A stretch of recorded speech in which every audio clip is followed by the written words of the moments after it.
एक ऐसे आदमी की कहानी जो पेट्रोल पीकर जिंदा रहता है। पेट्रोल पीने की वजह से उसके शरीर में क्या क्या तब्दीलियां आती हैं, ये सब कुछ हम देखेंगे इस वीडियो के अंदर। हमारी इस कहानी का नाम है नाइट ऑफ द अनडेड। इस कहानी की शुरुआत में हम एक स्पेसशिप को देखते हैं जो कोरिया में जाकर क्रैश होती है। स्पेसशिप के नदी में डूबने से एक आदमी वहाँ से बाहर निकलता है। इसके बाद सीन शिफ्ट होता है और हम देखते हैं मैग्नी को, जिसकी हाल ही में शादी हुई है और वो अपनी पत्नी सुही के लिए नाश्ता तैयार कर रहा है। सुही समझते है कि उसे दुनिया का सबसे अच्छा हस्बैंड मिला है, इसलिए वो बहुत ही लकी है। एक दिन सुबह का नाश्ता करते हुए मैग्नी कहता है कि मैं आज रात डिनर पर नहीं पहुंच पाऊंगा। सुही कहती है क्यों, खैरियत तो है? तो मैग्नी कहते है कि मुझे एक काम है। मैग्नी कहता है कि मुझे कारोबार के सिलसिले में कहीं जाना है। इस पे सुही कहते है वाकई कारोबार के सिलसिले में कहीं जाना है या फिर कोई और चक्कर चल रहा है तुम्हारा? यहाँ पर मैंजी कहता है नहीं, मैं आपसे बहुत प्यार करता हूँ, ऐसा तो बिल्कुल हो ही नहीं सकता। क्या तुम मेरी मोहब्बत पे शक करती हो? शाम के वक्त सुही अपनी सहेलियों से मिलने जाती है। उसकी एक सहेली उसके पति के बारे में पूछती है तो सुही अपने पति की बहुत ज्यादा तारीफें करती है। फिर वहाँ पे सारा नाम की लड़की की बात छिड़ जाती है जिसके बारे में मशहूर है कि उसने अपने पति को कत्ल किया था क्योंकि उसके पति का किसी के साथ अफेयर था। रात को जब सुही वापस आती है तो वो मैंजी के हाथ पर कुछ निशान देखती है। फिर वो मैंजी का फोन देखती है तो उसे फोन में कई मैसेज मिलते हैं। एक मैसेज में लिखा था कि वो शुक्रवार वाले दिन किसी से मिलना चाहता है। अब सुही को उस पर शक हो जाता है कि इसका किसी के साथ कोई न कोई चक्कर जरूर चल रहा है। अगले दिन नाश्ते के टेबल पे सुही मैंजी से कहती है कि शुक्रवार वाले दिन हमने एक पार्टी पे जाना है, तुम्हें मेरे साथ चलना चाहिए। लेकिन मैंजी बिजनेस डील का बहाना करके बात टाल देता है। अब सुही का शक मजीद पुख्ता हो जाता है। सुही डॉक्टर जैंग से मिलती है जो कि एक जासूस है। उसे अपने हस्बैंड की जासूसी करने के लिए कहती है। इसके बाद डॉक्टर जैंग हर जगह पर मैंजी का पीछा करने लग जाता है। फिर वो सुही को बताता है कि मैंजी तुम्हें धोखा तो दे रहा है, मगर मैंने ऑब्जर्व किया है कि उसकी बहुत सी अजीबोगरीब आदतें भी हैं। मैंजी अपना ज्यादातर वक्त गोल्फ, जिम और क्लब में स्पेंड करता है। वो हर रोज नई लड़कियों के साथ घूमता है। वो हर सुबह खाली पेट बहुत सारी शराब भी पीता है। उसकी अब तक 3 शादियां हो चुकी हैं। उसकी तीनों पत्नियां या तो गुमशुदा हैं या फिर उसने उन्हें मार डाला है क्योंकि उनका कहीं भी नामो निशान नहीं मिलता। लेकिन सबसे हैरानकुन बात यह है कि मैंजी सबसे छुपकर पेट्रोल भी पीता है। ये सब सुनकर सुही रोती हुई वहाँ से घर चली जाती है और मैंजी को मारने का प्लान बनाती है। जब रात को मैंजी सो रहा होता है तो वो उसे मारने वाली होती है लेकिन ऐसा कर नहीं पाती। फिर वो सायरा से मिलती है। उससे कहती है कि मैं अपने धोखेबाज पति को मारना चाहती हूँ। सायरा की अपनी 4 शादियां टूट चुकी थी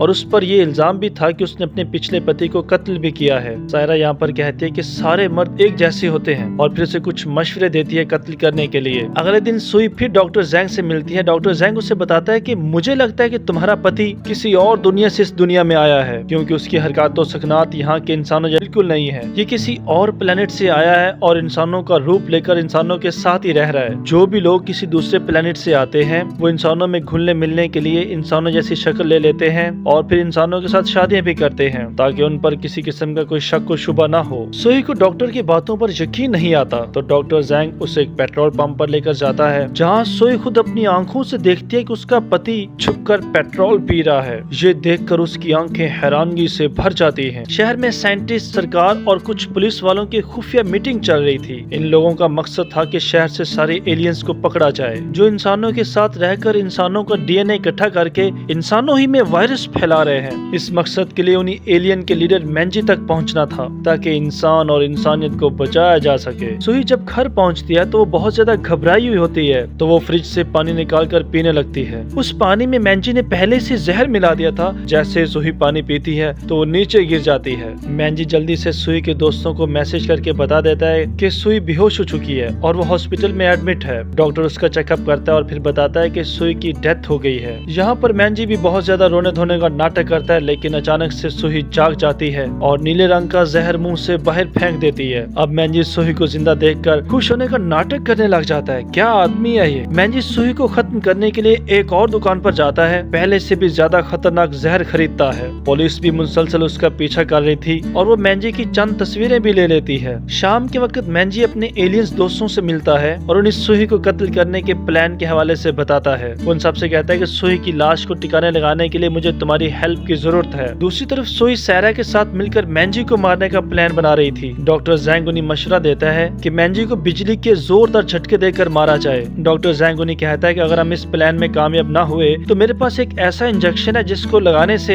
एलियंस की डेथ हो जाती है। डॉक्टर जैंग बाथ टब में बिजली की वायर जोड़ देता है। दरवाजे पे बेल बजती है और उन्हें लगता है कि शायद मैचनी वापस आ गया है। सायरा और डॉक्टर जैंग वॉशरूम में छुप जाते हैं लेकिन जब सुई बाहर देखती है तो वहाँ पर उसकी दोस्त दोस्त बंदूक लेकर खड़ी होती है, जो अपने बॉयफ्रेंड यानी डॉक्टर जैंग को ढूंढ रही थी। वो पूरे घर में डॉक्टर जैंग को ढूंढती है और आखिर में बाथरूम का दरवाजा तोड़कर अंदर देखती है। वहाँ पर उसे सीट के ऊपर सारा देखने को मिलती है और वो शर्मिंदा से होकर वहाँ से बाहर चली जाती है। डॉक्टर जैंग पर्दे के पीछे बाथटब में छुप गया था, इसलिए उसे दिखाई नहीं देता। वो सुई को बताती है कि मुझे लगता है कि मेरा बॉयफ्रेंड मुझे धोखा दे रहा है। वो एक सिगरेट निकालती है, लेकिन सिगरेट सुलगाने के लिए उसके पास लाइटर नहीं है। फिर वो पास में पड़ा हुआ लाइटर उठाकर जैसे ही उसका बटन दबाती है तो अंदर डॉक्टर जैंग को जोरदार झटके लगते हैं। उसके चीखने की आवाजें सुनकर ये तीनों लड़कियां बाथरूम की जानब भागती हैं, तो ये देखती हैं कि डॉक्टर जैंग तो मर चुका है। तो ये डॉक्टर जैंग की गर्लफ्रेंड से कहते हैं कि इसका कत्ल तुमने किया है, तुम ही इसी की कातिल हो। फिर वो आपस में मशवरा करती हैं कि कोई किसी को कुछ नहीं कहेगा, हम सब मिलकर डॉक्टर जैंग की लाश को छुपा देते हैं, नहीं तो इसका इल्जाम हम तीनों पर आएगा और हम तीनों इस केस में फंस जाएंगी। फिर वो उसकी लाश को मैंजी की अलमारी में छुपा देती हैं। इतने में मैंजी भी घर वापस लौट आता है। आज मैंजी का जन्मदिन था, इसलिए सोई उसे कहती है कि जाओ आज तुम नहा कर आओ। नहाए बगैर जन्मदिन का केक बिल्कुल नहीं काटते। जब वो बाथटब में नहा रहा था तो सोही लाइटर का बटन दबा देती है। बटन दबाने से मैंजी को बिजली का थोड़ा सा झटका तो लगता है, लेकिन उस पर जरा भी असर नहीं होता। जब ये तीनों दरवाजा खोल कर उसमें लगती हैं तो ये देखती है कि मैंजी तो जिंदा है। उसे जिंदा देखकर इनके होशो हवास छूट जाते हैं कि अब हमारा क्या बनेगा। लेकिन ये उसे कहते हैं ये सब तो एक प्रैंक था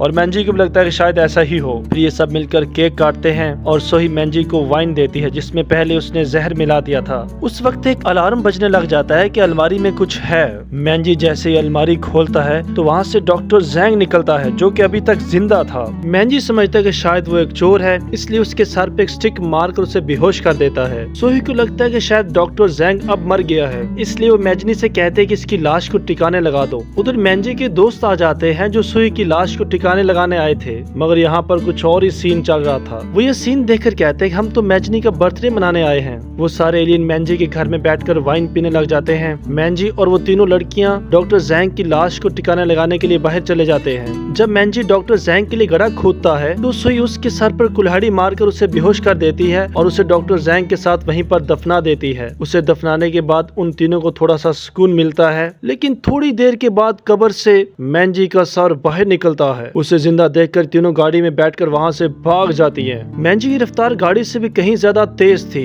मैंजी की गाड़ी से टक्कर होती है। टक्कर खाने के बाद मैंजी पहाड़ से नीचे गिर जाता है। जब उन तीनों लड़कियों को मैंजी की लाश नहीं मिलती तो वो मुतमिन हो जाते हैं कि शायद मैंजी अब मारा गया है। तो वो तीनों वापस सोही के घर जाती हैं। वहाँ वो देखते हैं कि मैंजी के सारे दोस्त मरे पड़े हैं, क्योंकि इन तीनों ने जहरीली वाइन पी ली थी। ये तीनों लड़कियां उनकी लाशें गाड़ी में बिठाकर उन्हें टिकाने लगाने के लिए बाहर चल पड़ती हैं। रास्ते में उन्हें पुलिस रोक लेती है और वो उनसे इन लाशों के बारे में पूछते हैं, तो ये बहाना बनाते हैं कि सर ये तो हमारे पति हैं, ज्यादा वाइन पीने की वजह से ये बेहोश हो गए हैं। इसके बावजूद पुलिस इन तीनों को पकड़ लेती है और थाने ले जाती है। थाने में हम देखते हैं वहाँ पर डॉक्टर जैंग पहले से मौजूद है। पुलिस ने उसे भी पकड़ लिया था क्योंकि वो सड़कों पर आवारागर्दी कर रहा था। बिजली के झटके लगने की वजह से डॉक्टर जैंग की याददाश्त खत्म हो गई थी। मैंजी अभी तक मरा नहीं था। वो पहाड़ के ऊपर फिर से चढ़ जाता है। वहाँ पर उसे पेट्रोल मिलता है। वो जैसे ही पेट्रोल पीता है तो उसके सारे जख्म अचानक से ठीक हो जाते हैं। इसके बाद वो पुलिस स्टेशन जाता है और वहाँ से सोही और उसकी सहेलियों को छुड़ाकर अपने साथ ले आता है। मैंजी पहले तो नाटक करता है कि मुझे कुछ भी याद नहीं है, लेकिन फिर उनसे कहता है कि मैं तुम तीनों को बड़े ही प्यार से आराम मारूंगा। अचानक सायरा अपना चाकू निकालकर उस एलियन के सर पर दे मारती है, जिसकी वजह से गाड़ी का तवाज़ुन खराब होता है और गाड़ी पहाड़ से नीचे फिर से गिर जाती है। वो तीनों लड़कियां जल्दी से गाड़ी से निकलकर भाग जाती है। कुछ देर बाद मैंजी भी उठते और चाकू उसके सर में अभी तक लगा हुआ था।